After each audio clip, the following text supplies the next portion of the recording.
The leader of UKIP has claimed that two factors will eventually spell the end of the European Union after Brexit acts as a nail in the coffin of the Brussels Club. Gerard Batten, a British MEP and UKIP leader, claimed the demise of the euro and the European Union's policies on migration will spell the end of the Brussels Club. Speaking exclusively to Express Co UK in Strasbourg, Mr. Batten added that Brexit would act as a nail in its coffin for the European Union. He said, "I don't think it is going to come apart quickly. I think the thing that will bring it apart will actually be when the euro starts to come apart, and I have been predicting that since it came into being in 1999 to 2000. You don't have to be an economic genius to work out, it can't work in the long term. It won't come apart because the people of Europe oppose it. I think Britain leaving the European Union, if we manage to pull it off, then that will be a nail in its coffin." Mr. Batten then outlined the two factors which will spell the end for the Brussels Club.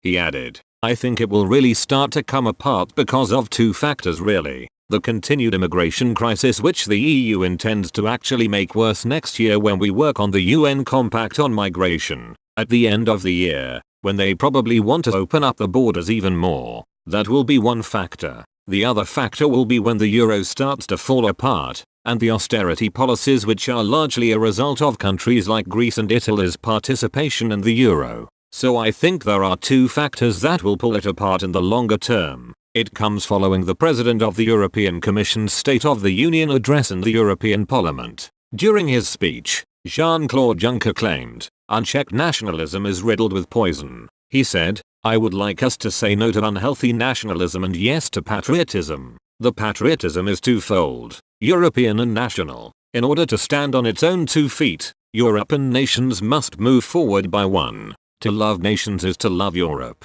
and to love Europe is to love the nations. Unchecked nationalism is riddled with poison and deceit. We must revive the lost art of compromise. Compromise doesn't mean weakness or sacrifice of convictions, and the Commission will resist any attack on the rule of law, and we are concerned by developments in member states. Article 7 must be applied whenever the rule of law is threatened. The European Union is currently embroiled in a huge debate with countries including Hungary and Poland following rows in recent years over migrant issues. Speaking on Tuesday, Hungary's Prime Minister Viktor Orban said the country would not surrender to blackmailing by the European Parliament and ridiculed calls for disciplinary action on the Hungary government following its migrant policies.